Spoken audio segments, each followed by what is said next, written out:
میں ہوں عتیق الرحمان اور آپ دیکھ رہے ہیں الحسن چینل۔ تمام سننے اور دیکھنے والوں السلام علیکم۔ آج کا ہمارا موضوع ہے رمضان مبارک کے بارے میں۔ حضرت ابو ہریرہ رضی اللہ تعالی عنہ نے حضور اقدس صلی اللہ تعالی علیہ وسلم سے نقل کیا کہ میری امت کو رمضان شریف کے بارے میں 5 چیزیں مخصوص طور پر دی گئی ہیں جو پہلی امتوں کو نہیں ملی۔ نمبر 1، ان کی منہ کی بدبو اللہ کے نزدیک مشک سے زیادہ پسندیدہ ہے۔ اس منہ کی بدبو سے مراد معدے کی بدبو نہیں بلکہ بھوک کی حالت میں جو مطلب اس کو منہ سے جو بدبو آتی ہے بھوک کی وجہ سے، یہ اس سے مراد ہے۔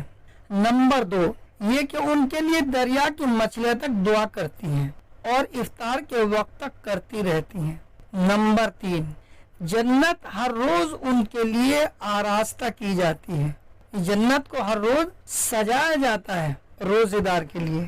پھر حق تعالی شانہ فرماتے ہیں کہ قریب ہے کہ میرے نیک بندے دنیا کی مشقتیں اپنے اوپر سے پھینک کر تیری کی طرف آویں۔ نمبر 4، اس میں شرکت شیاطین قید کر دیے جاتے ہیں کہ رمضان مبارک میں ان برائیوں کی طرف نہیں پہنچ سکتے جن کی طرف غیر رمضان میں پہنچ سکتے ہیں۔ نمبر 5، رمضان کی آخری رات میں روزے داروں کے لیے مغفرت کی جاتی ہے۔ صحابہ کرام رضوان اللہ تعالی علیہم اجمعین نے عرض کیا کہ شب مغفرت شب قدر ہے؟ آپ نے فرمایا نہیں، بلکہ دستور یہ ہے کہ مزدور کو کام ختم ہونے کے وقت مزدوری دی جاتی ہے۔ اب کیونکہ رمضان مبارک پورا رکھا، تراویح پڑھی اور تمام برائیوں سے بچے، اس لیے اللہ تعالیٰ اپنے بندوں کے لیے مغفرت کا انعام فرماتا ہے۔ نبی کریم صلی اللہ علیہ وسلم نے اس حدیث پاک میں 5 خصوصیتیں ارشاد فرمائی جو اس امت کے لیے حق تعالی شان کی طرف سے مخصوص طور پر دی گئی، اور پہلی امت کے روزے داروں کو یہ چیزیں مرحمت نہیں ہوئی۔ کاش ہمیں اس کی قدر ہوتی۔ اللہ تعالیٰ ہمیں رمضان مبارک کی قدر کرنے کی توفیق عطا فرمائے، آمین۔ حضرت کعب بن عجرہ رضی اللہ تعالیٰ عنہ کہتے ہیں کہ ایک مرتبہ نبی کریم صلی اللہ علیہ وسلم نے فرمایا، منبر کے قریب ہو جاؤ۔ ہم لوگ حاضر ہو گئے۔ جب حضور صلی اللہ علیہ وسلم نے خطبہ دینے کے لیے منبر پر پہلے درجے پر قدم رکھا تو آپ نے فرمایا آمین۔ جب دوسرے درجے پر قدم رکھا پھر آپ نے فرمایا آمین۔ جب تیسرے درجے پر قدم رکھا تو پھر آپ نے فرمایا آمین۔ جب آپ صلی اللہ علیہ وسلم خطبے سے فارغ ہو کر نیچے اترے تو ہم نے عرض کیا کہ ہم نے آج آپ صلی اللہ علیہ وسلم سے منبر پر چڑھتے ہوئے ایسی بات سنی جو پہلے کبھی نہیں سنی تھی۔ یعنی آپ صلی اللہ علیہ وسلم کبھی بھی منبر پر تشریف لے جاتے ہیں تو کبھی بھی آمین نہیں کہتے، لیکن آج ہر درجے پر قدم رکھتے ہوئے آپ نے آمین فرمایا۔ اس کی کیا وجہ ہے؟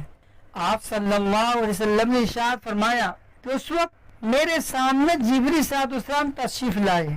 جب پہلے درجے پر میں نے قدم رکھا تو انہوں نے کہا کہ ہلاک ہو جو وہ شخص جس نے رمضان مبارک کا مہینہ پایا پھر بھی اس کی مغفرت نہ ہوئی۔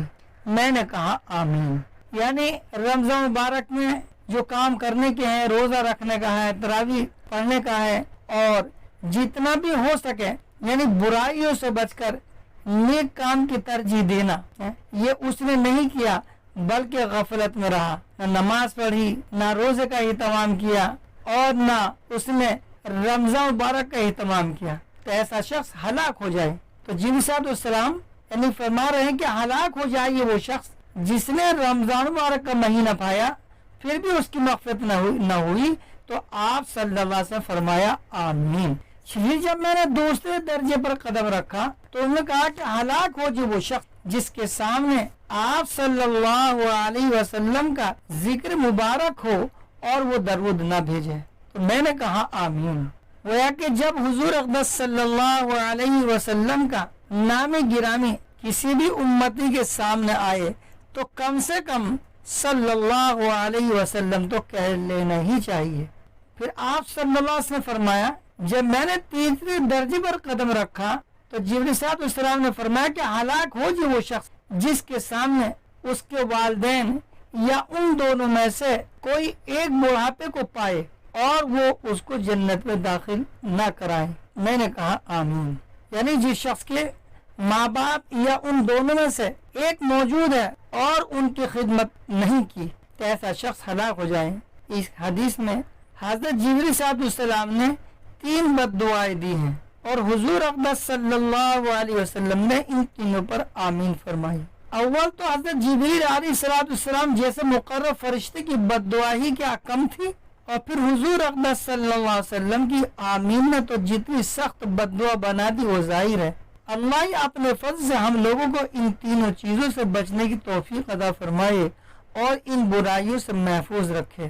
یعنی جس نے رمضان مبارک کا مہینہ پایا اور اس کی قدر نہیں کی، حضور اقدس صلی اللہ علیہ وسلم کا نام گرامی سنا، درود نہیں پڑھا، اور اپنے والدین میں سے دونوں یا دونوں میں سے ایک کو اس نے پایا اور ان کی خدمت نہیں کی، تو ایسے شخص کے بارے میں یعنی حضرت جبریل صاحب السلام بد دعا فرما رہے ہیں اور حضور اقدس صلی اللہ علیہ وسلم یعنی ان کی بد دعا پر آمین فرما رہے ہیں۔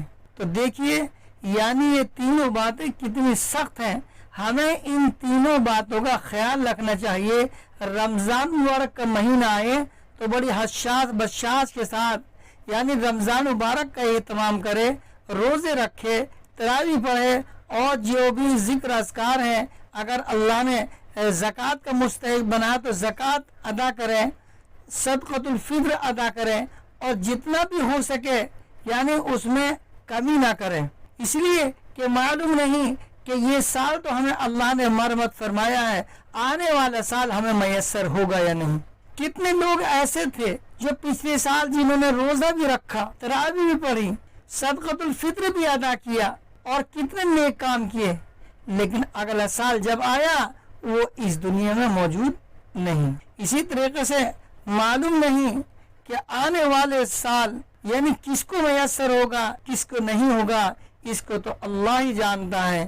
جس سے جہاں تک بھی کوشش ہو سکے حد الامکان نیک عمل کرنے کی کوشش کریں۔ دوسرے، آپ صلی اللہ علیہ وسلم کا امت پر بہت بڑا حق ہے۔ جب آپ صلی اللہ علیہ وسلم کا نام گرامی آئے تو کم سے کم صلی اللہ علیہ وسلم کہہ لینا چاہیے، اور یوں تو ہر امتی کی زبان درود شریف سے تر و تازہ رہنی چاہیے، یعنی درود شریف یعنی چلتے پھرتے پڑھتے رہنا ہی چاہیے۔